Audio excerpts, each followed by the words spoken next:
Welcome to Dead Man Talking. Tonight's story is one I've been saving for the Halloween season, and a real gem within the field of horror. And it's from the incredible mind of Forrest Has Eyes over on Reddit No Sleep. As ever, please do let us know what you thought down below in the comments box. Please do like and share. Well, it really does help build the channel and our community further. And why not hashtag TeamFEAR and DMT's Cryptid crew. And so, with that aside, let's get into tonight's story, entitled 4th Special Forces Group encountered something in West Tennessee. It was pure evil. Let's get straight into that.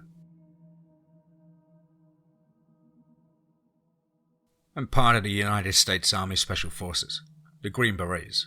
I have been for several years now. In my tenure, I've deployed multiple times to Afghanistan, Iraq, and a few months in Syria, several African countries. I've been to all 4 corners of the globe, and I've seen my fair share of the good, the bad, and the ugly that comes with being part of SOCOM. I've got plenty of stories, some more interesting than others, but almost all of them are heavily classified behind red tape that will never be declassified until I am dead and gone. However, there was an incident a few nights ago that struck out from all of the others, mostly because one, unlike all of our other operations that took us to combat zones across the distant hemisphere, this one happened right at home in our own backyard. The enemies weren't a foreign proxy, a group of insurgents.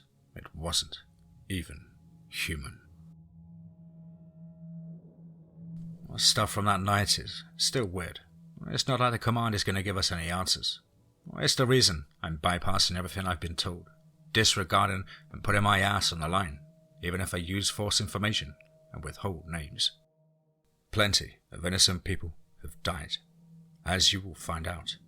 An upper command would sooner bury it than acknowledge their deaths and give their families closure. I don't have all the answers of what happened in that Western Tennessee National Park, but I do have enough to let people know the truth. The semi-truth. Anyways, for safety and privacy purposes, like I stated previous, I'm withholding a lot of personal information, such as names, exact locations, and unit information, referring to smaller shit that I don't think even the scary 3-letter groups could really trace. Even if they cared, I hope they don't. Like I said, I'm part of a SOCOM Green Beret A-team. You all know who the Green Berets are? Well, you should. My team is nicknamed Raider, a general theme in our company naming things after warrior cultures-esque terms. Raider, Artemis, Barbarian, Centurion, etc. It's a 10-man element. The team lead, a way too salty Georgian captain, with a warrant officer, a medic, a comm sergeant, and 6 weapons sergeants.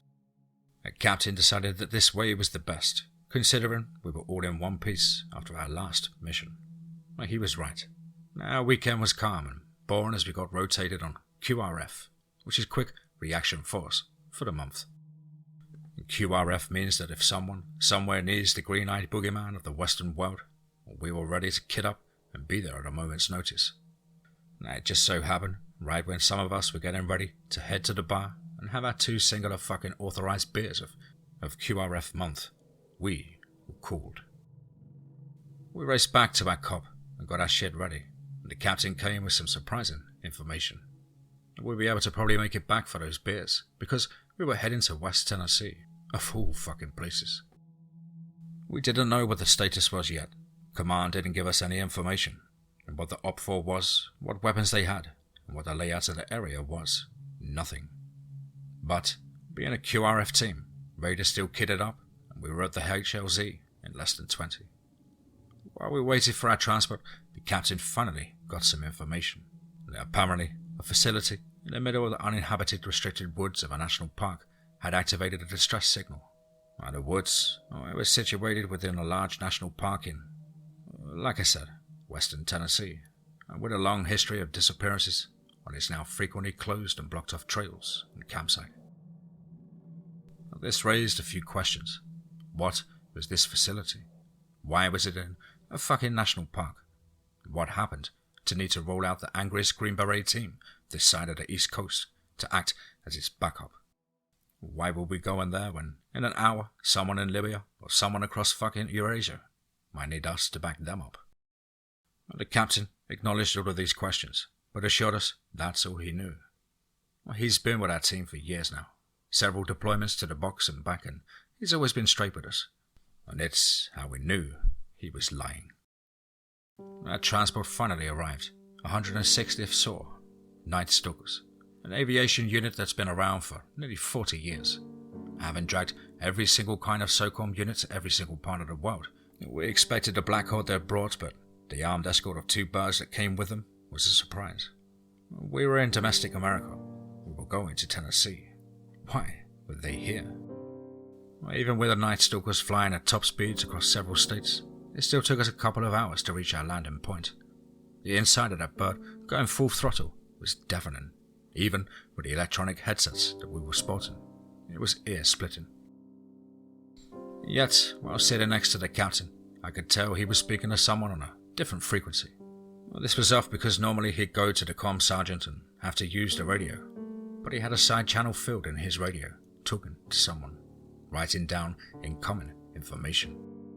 I was able to peek over and saw some of the things that he was writing. Moscow, close quarters, Op 4, no Blue 4, on X. The birds touched down in the middle of an empty parking lot, outside of a local ranger station. We filled out into the open area, and the birds took off, and the captain chimed in on our team net. Raider Romero, this is Raider Lead. Get on the net and have them hold orbit in case we need to close air. Break. He then broke transmission and talked to us. All Raiders, hold outside and take up security. I'm gonna get the fucking Ragnar. Prepare for a hasty-ass ramp brief. I just got more information.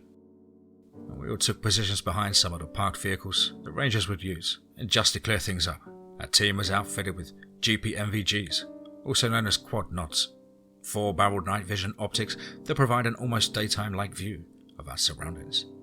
Couple that with the PECs mounted on our rifle, allowing us to see and shoot anything at night, and as the military says, we own the night. The tree line in front of us was lit up like a goddamn operator rave party, as the captain walked back, nods down as the ranger currently on shift followed him. He keyed into our net and we could hear him through our headsets. All Raiders, this is Lead. New information states that the facility has suffered a Moscow situation. Break. Moscow means mass casualties. Enemy up far unidentified. However, going net during distress call indicates that the up 4 is extremely dangerous and engages at close range. Break. There is no Blue 4 on site. I repeat, Maine has stated there is no Blue 4 on site, and we are able to drop and any all packs we see. A few seconds passed as the captain looked back to the park ranger. Any additional comments, Ranger Clements? The man was maybe in his mid-40s, balding, and he scratched the back of his neck, clearing his throat before speaking. I heard a lot of gunfire coming from down there. Don't split up. Whatever you do in these woods, don't split up. Our medic laughed. Well, that's just fucking comforting. The captain nodded to the man as he headed back in. Everyone, watch your 6s, 12s, and fucking 5s. Let's go. We picked up and moved out. Everyone had their kind of final moments type of readiness drill that they did before they stepped onto the path into the woods. Same shit we did before stepping out of the fobs and the compounds back east. I let out one final breath of hot air into the cold. A medic slapped the side of his helmet, hyping himself up. The captain pulled out and kissed a small crucifix necklace from underneath his combat shirt. We headed down the pathway, following the captain in a staggered column. Our IR lasers scanned the trees, rocks, and foliage around us, looking desperately for any hostiles that lurked in the darkness. And though to our paranoid readiness nothing appeared, but something was definitely following us. When we moved through the forest environments, you listen to the animals around you, the crickets, the birds, the movements of animals and what direction they're heading on and how fast. Moving down that path, we couldn't hear a goddamn thing. Now, it's common when you're a group of heavily armed green men moving through a forest at night that some of the squirrels and birds will run the hell away. But not the crickets or the bird songs in the distance. There's a certain level of ambience that animals will maintain, even if they detect humans around. There was none of that. Nothing. Not a cricket, a bird, a cicada. Nothing. We're silent professionals. It's in our name. And so when I could hear this motherfucker 10 meters ahead of me breathing as we moved through that dead forest, well, it told me that something else was here in these woods with us. A predator. And that the forest was more afraid of it than us. After a long stretch of marching down the trail, the captain held up a hand, signaling us a halt. As he got down to my part of the column, the middle section, he called over the radio. "This is lead. On me. Time now." We quickly rushed up to what we saw was a metal chain link fence, and 4 of our weapons sergeants and the medic took up security cover in the wood line behind us, as I and the other remaining one went up to the gate with the captain. The park's trail carried on for a few more meters before stopping dead in some trees. The dirt path broke off and formed a gravel one that led into a sectioned off area behind a chain link fence and gate. A no trespassers sign hung high, and just beyond the gate we could see a small guard shack. The captain tried to signal whoever might be in there by switching on the surefire tag light on his rifle, shining it and lasso waving it all over the booth. However, upon stopping and centering on the doorway, we saw a large amount of blood splashed on the back wall and pooled over the floor, an arm laying halfway out of the doorframe. The captain looked to the other weapons sergeant with us. "Get your kit." He nodded, slinging his rifle as he dropped his assault pack, digging out a small pair of bolt cutters. Each of our weapons sergeants carried a different loadout, depending on what we needed. One could be a gunner, another a grenadier. Can't name him, but Breachman, as I guess I call him. Always carried a breach kit, just in case. He walked over to the lock, but just as he got the blades of the cutter around the lock, we heard it. It sounded like it came from everywhere, and yet far away at the same time. Maybe it was the echo of the forest, or maybe something attributed to its abilities.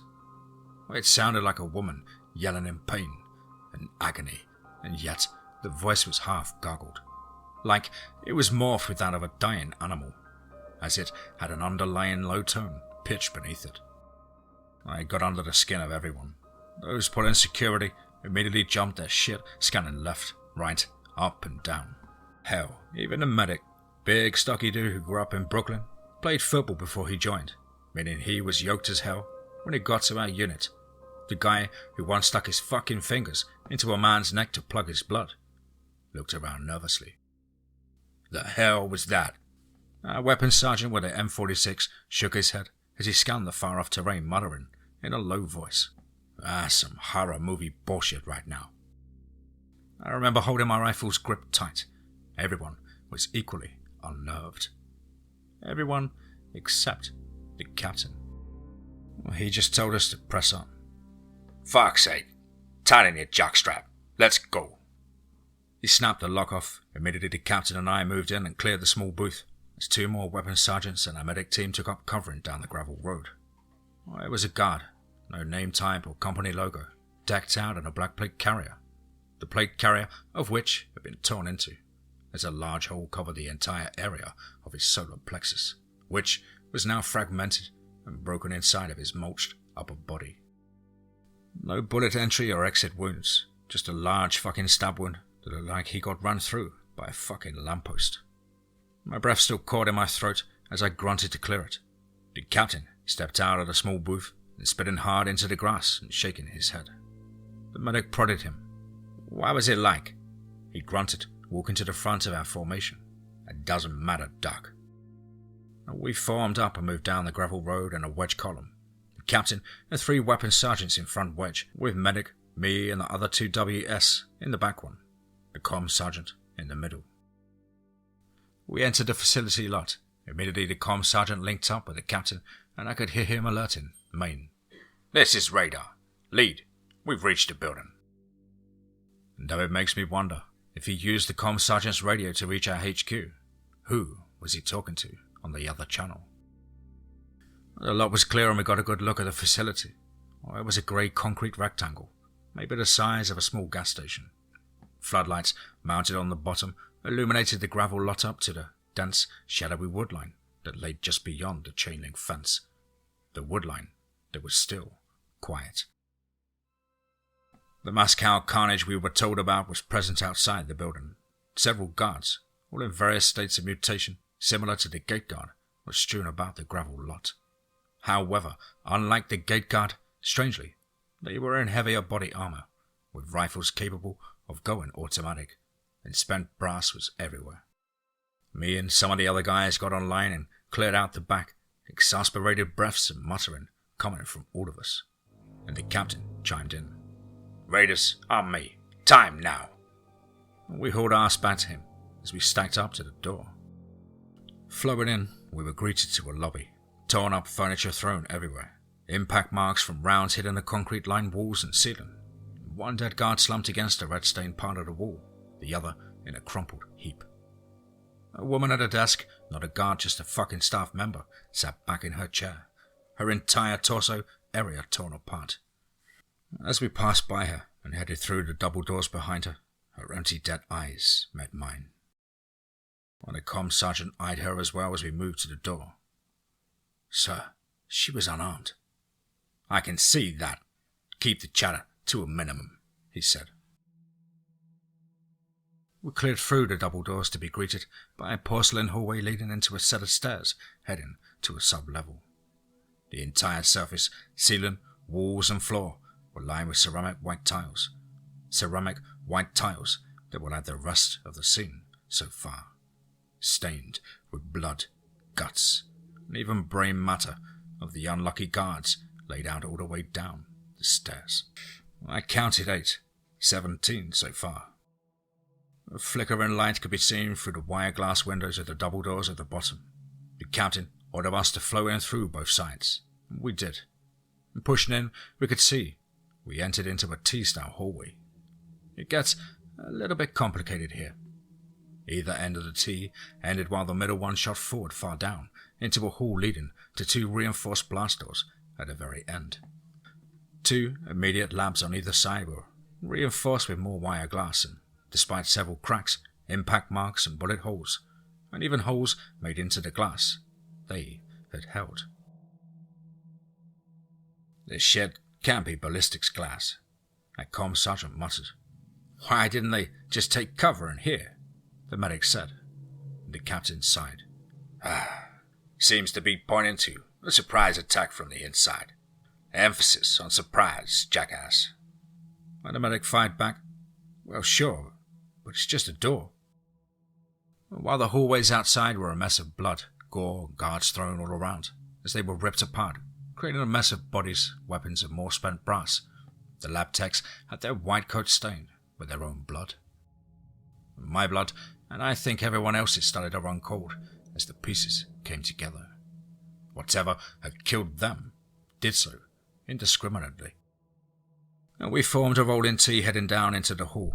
I was on the right, and with the gunner taking center and another guy on the left. The captain pushed forward, leading us from behind. And the windowed labs ended halfway, and with 2 solid white doors near the double doors at the end of either side leading to closed-off labs. The captain had all of us pull guard on both sides of the doors as the gunner aimed back down the hallway, and everyone else took up security wherever it was needed. The captain eyed the door, filling the cracks and lines of the blast doors and looking for gaps that didn't exist. Blood had slowly leaked out of the bottom, causing him to pick up his boot and eye it. Yet no openings existed. The electronic pad was positioned on the right side of the doors. The captain eyed it. It was a hand scanner. I didn't think any of those actually existed, and he jumped on that private freak that I keep mentioning.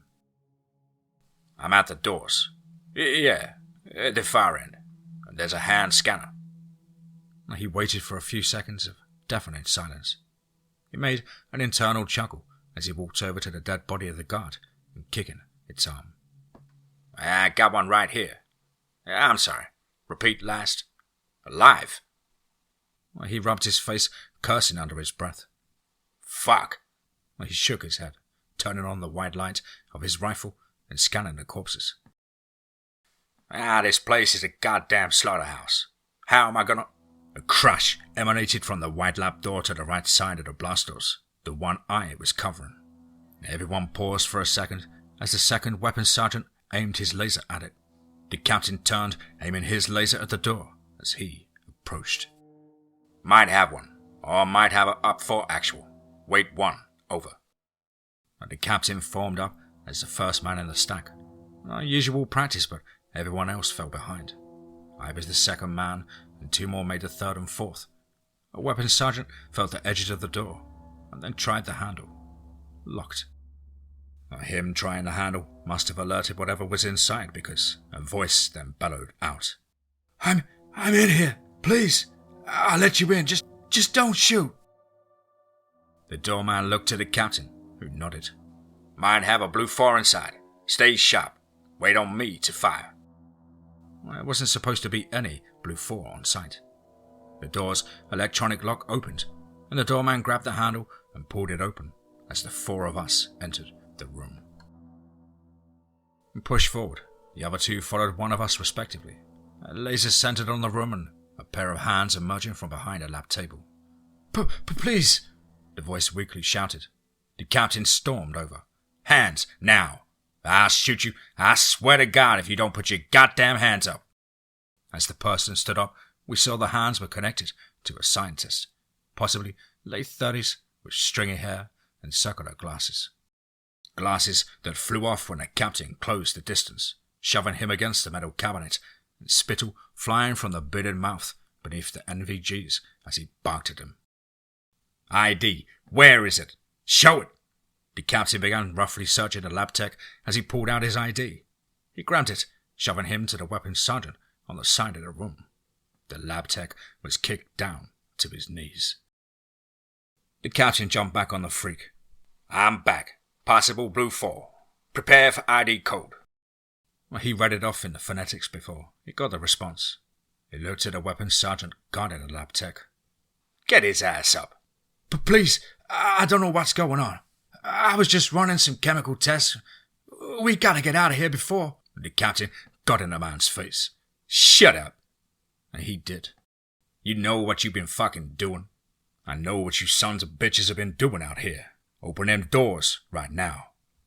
Well, the man was shocked as the captain continued. Open the goddamn doors! With a point from the captain, the weapons sergeant shoved the man forward into the doorframe. The man crumbled a little bit as the captain laughed. Ha ha, take your sweet time, doctor. Let's go. I picked him up by his shirt collar and dragged him over to the blast doors. The captain pushed him out of my grip and shoved him face first into the doors. Hand on scanner, now! As the captain grabbed the man by the wrist, the lab tech struggled to get free. Please, I don't have that access. I hurt my hand trying to hide. Let me go! The medic winced at the sight a bit, uncharacteristically of a Green Beret, especially for a jaded, as all hell medic. He spoke up. Cap, come on. The captain just turned, staring daggers into the man as he wrestled for the man's wrist. Just wait till y'all see. I'm telling you. As the man struggled against the captain, the weapons sergeant came up from behind, shoving a man into the blast door, allowing the captain to easily place it onto the scanner. The scanner lit up in bright blue, with several lines traced and looked over his handprint. It then flashed green as the electronic locks of the blast doors began to open. The captain dropped the man. Well, goodness gracious, what do you know? And the doors slowly pulled open. The room was dark. Red flashing emergency lights flashed all around as the sound of a broken glass scraped against the door. A stream of murky blue liquid, mixed in with the blood of several guards' bodies that were revealed at the doorway, leaked out into the hall. The captain grabbed the lab tech by the collar, dragging him to his feet. Y'all know these men, doctor? Huh? Friends? The captain shoved him through the doorway, the lab tech slipping on the fluids and glass, and cutting his right hand with a wince. And we flowed in and... Jesus. I said this at the start, and I've been all over. I've seen mass graves that terrorist cells have used in far-off countries, filled with entire villages' worth of people. I've seen killed ends inside tunnel systems. This surpassed all of that. Every horror, every war crime, multiple times over. A series of gigantic glass tubes lined the walls. Walls made out of monitors, hard drives, and computer systems. The path of carnage led through the pile of guards at the doorway. That makes 24 armed personnel that were taken out by something. What really bothered me was what was in those murky blue and green fucking glass tubes. As big as a refrigerator, connected to a port on the bottom and top. Tubes and wires inside connecting too. The captain shoved the lab tech in a glass tube. The pop of the man's nose echoed off the empty area as he grabbed his nose. Well, Doc, which one was it? Which goddamn tube? Tube? What was he talking about? How did he know? Who was on the freak? The lab tech spat out blood leaking into his mouth as the captain, standing at 6'5", a giant, even among his team, full of brawny SOF operators, picked him up by the collar of his blue undershirt. I don't... Two weapons sergeants ducked out of the way as the captain got in his face, shoving him against the left side wall and causing the monitors and computer systems to beep and light up. Ah, you don't? And yet your little hand opens the room you didn't have access to.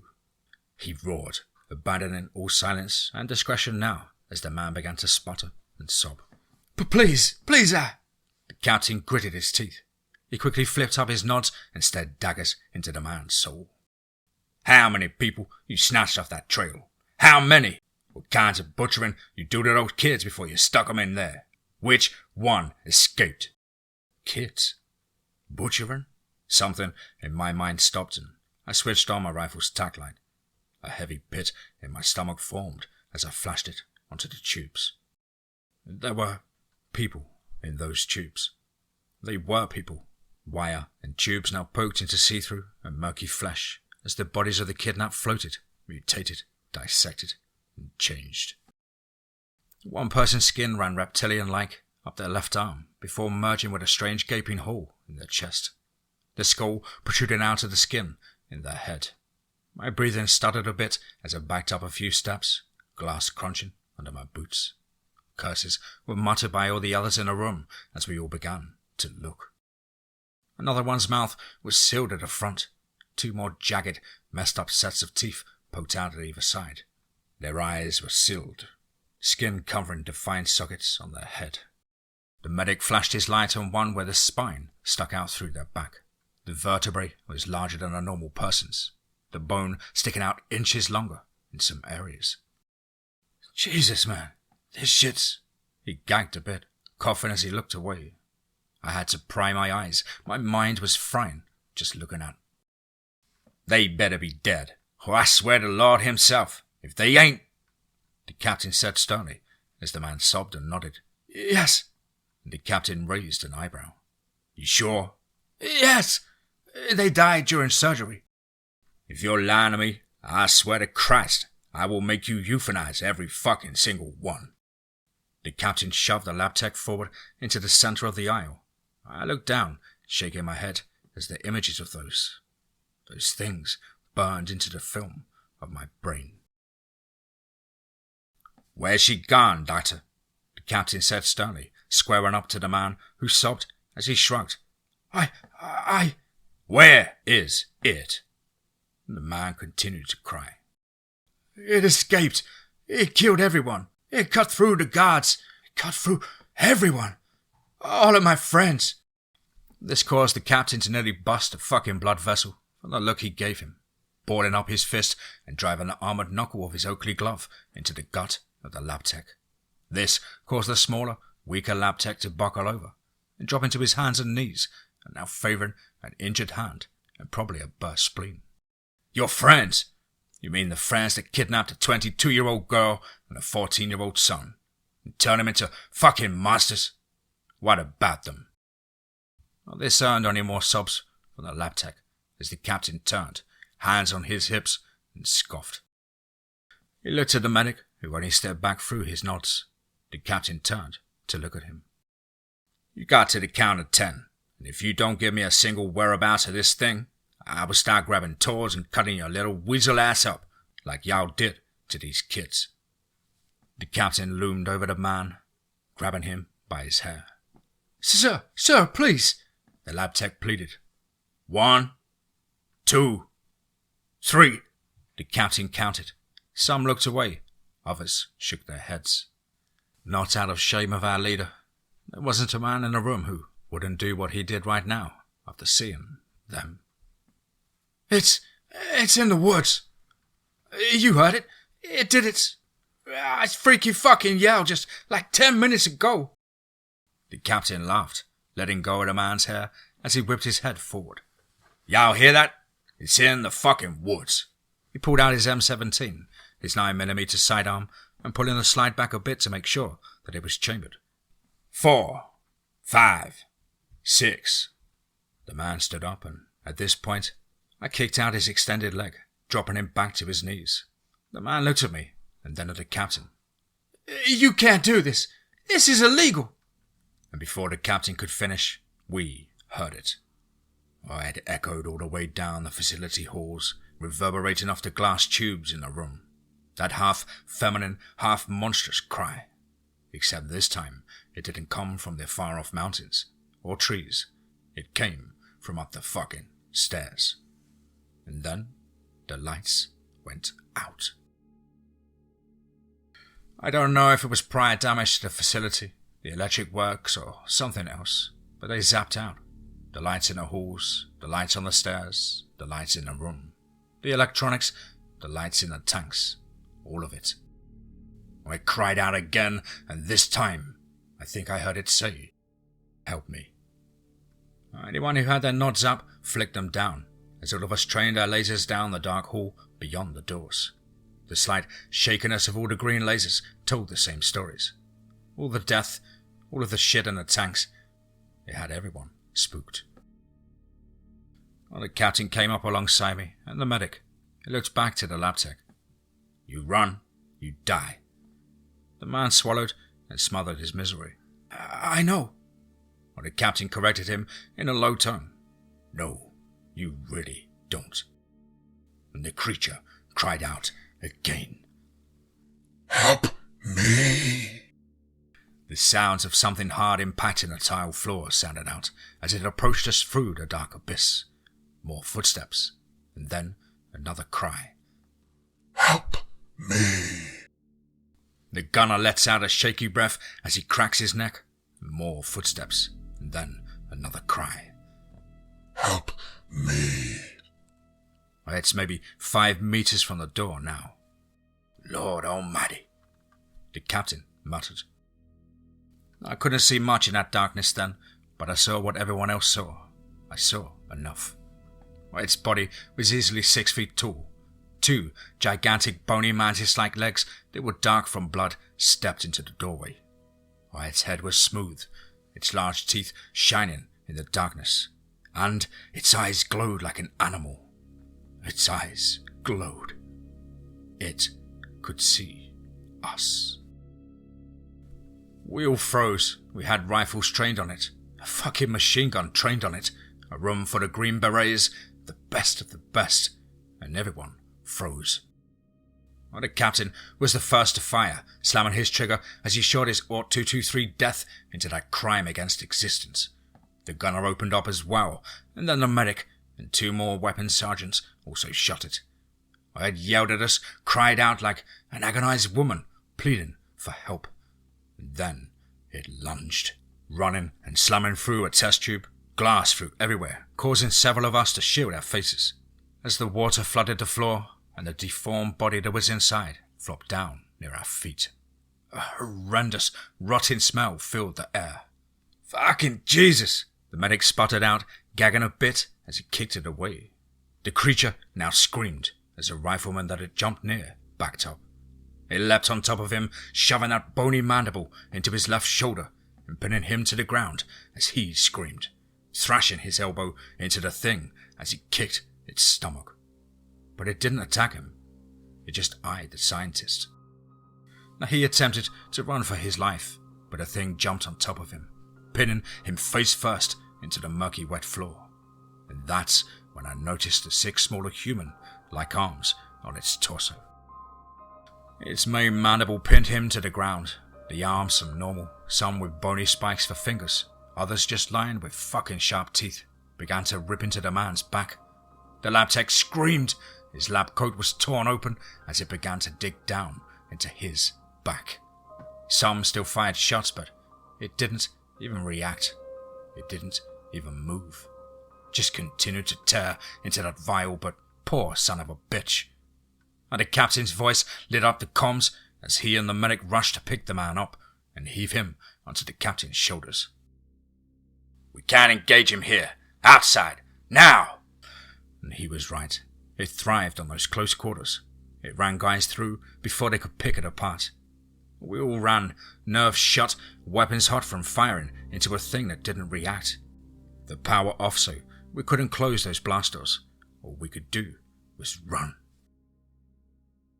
I nearly slipped on glass as we booked it out of there, firing some desperate pot shots into the lab with the gunner.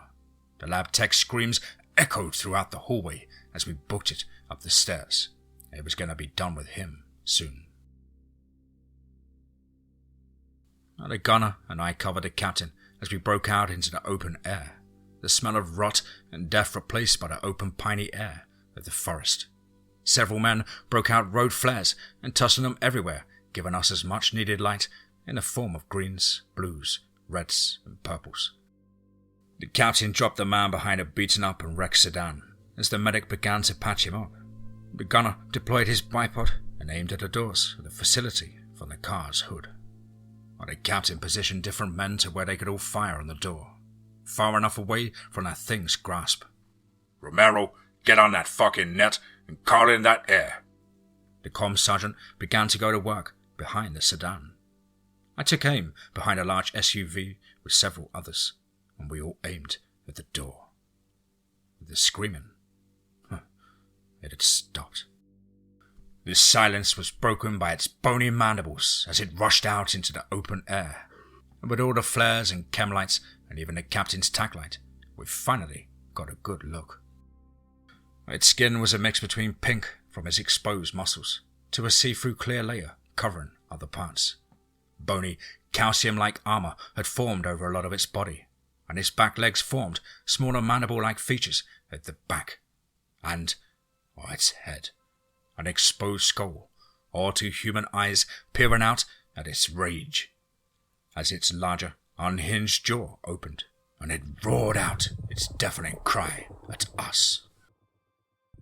The gunner was the first to open up. The blast of the 5.56 tore through the armor on its mandible legs and torso. The thing recoiled at first and then hissed as it charged forward. The captain ran from his place in front of the sedan's side. The thing stuck its two large mandibles into the roof, badly denting it. The medic quickly covered the wounded weapons sergeant, shielding him as the thing peered down at the two. The captain quickly got its attention, aiming fire at the back of its head. It roared with a vengeance as it charged at the captain. He fell back to the sedan, running out of our line of fire as the thing barreled towards us. The thing stuck a mandible inside the hood, impaling it, and then another, just to my left. I circled around, and behind it as I fired. I cried out, blood now pouring from its wounds, as its calcium plating was cracking and falling off en masse. The thing turned to me as I flicked my M4 to auto and laid into it. It just barreled at me, shoving me to the ground. Its smaller, demonic hands reached for me as I kicked them away. Its jaws snapped as I held my rifle in the way, shielding my face as it gnawed on the metal. The gunner then blasted a chunk of his exposed skull away. Staggering as it turned, the captain whipped his stock into the thing's head, then backpedaled as he fired off another burst of rounds. The thing turned at him, roaring viciously as the captain dropped his empty mag. He slapped in a fresh one as the thing lunged at him, both mandibles raised. The glass exploded out of the SUV's windows as the captain dropped levels, firing into its stomach as he circled out back into the open. The creature roared as it went to move for him again, but it couldn't. Its large mandibles were stuck all the way inside of the vehicle. The captain let his rifle hang slung on his front as he reached for something on his kit. An M67 fragmentation grenade. "Get back!" Everyone who was in the open dug for cover. The gunner and several weapons sergeants retreated behind a series of concrete jersey barriers. I ran and slid behind the sedan, helping the medic to shield our wounded battle buddy. I heard a distinct sound of the spoon flying and the whistling of the grenade. The captain vaulted himself over the car hood with the comm sergeant, covering his radio operator's head as they both went prone. The explosion was thunderous. The shock wave of the grenade shook everyone and even rattled me a bit from being so close. Shrapnel and fragments flew everywhere, impacting the concrete barriers, the buildings, and any windows on the sedan that already weren't broken were shattered. A few seconds passed as we all hesitantly started to lift our heads, and then dropped them as the SUV's gas tank similarly erupted and detonated, engulfing the wreck in a fireball so large I felt like the flames were touching my fucking face. The captain popped up, aiming on top of the hood of the car, and then I and several others joined him, peeking from behind our points of cover as we looked to see if that had done it. The SUV was a burning skeleton. An inferno from all of the ignited gasoline covered the frame, the ground around it, and the beast, as it definitely pulled its last remaining mandible, its front left one, the only appendage that it had left, and stumbled out from the flames. Its skin popped, its muscles boiled, and with all the see-through skin and bone plating torn and burnt off, it gazed around. Its eyes ruptured and melted. Help me. The gravel crunched as its charred and still burning body slumped forward. The captain emerged from behind the Vic as only a few of us dared to approach that thing. He lifted his nods, this time putting his M17 back up and aiming it at the thing's head.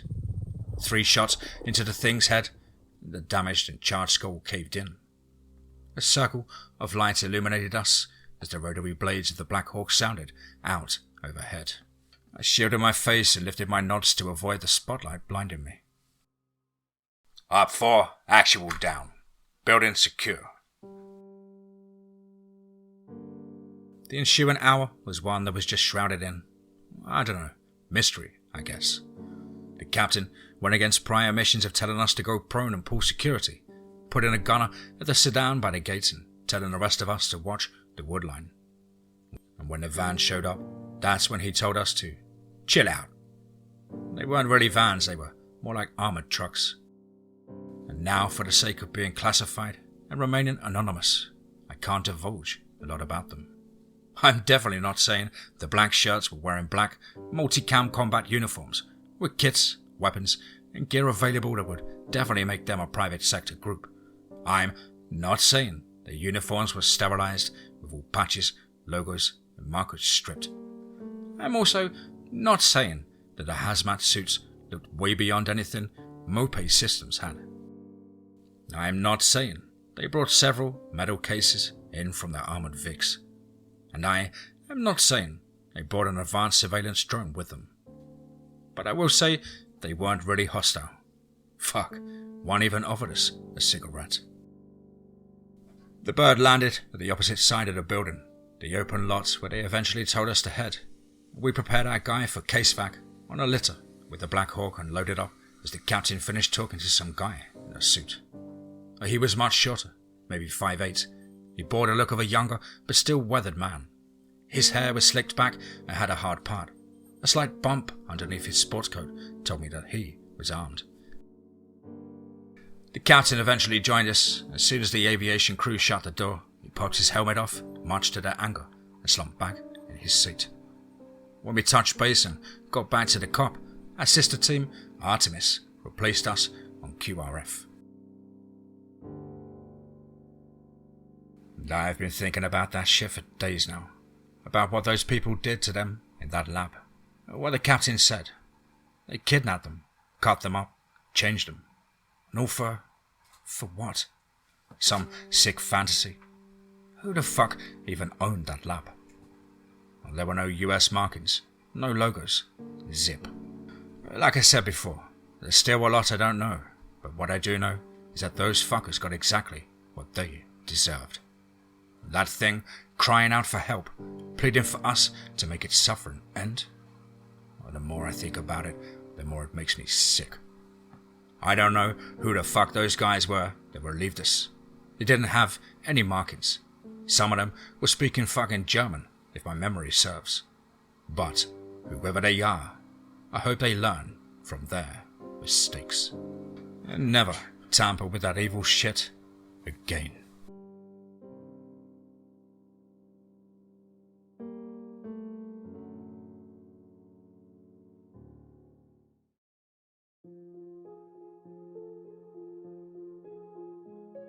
Wow. Certainly another one. Wow. What a chest-pounding, action-packed story that was. And a big thank you to the incredible author, Forrest Has Eyes, over on Reddit No Sleep. Well, guys and girls as ever, you know the drill. Please do let me know what you thought down below in the comments box. Please do like and share. It really does help build the channel and our community further. And why not hashtag TeamFEAR and DMT's Cryptid Crew. If you're an aspiring writer, want to get in touch with me at the contact email, which is as on screen.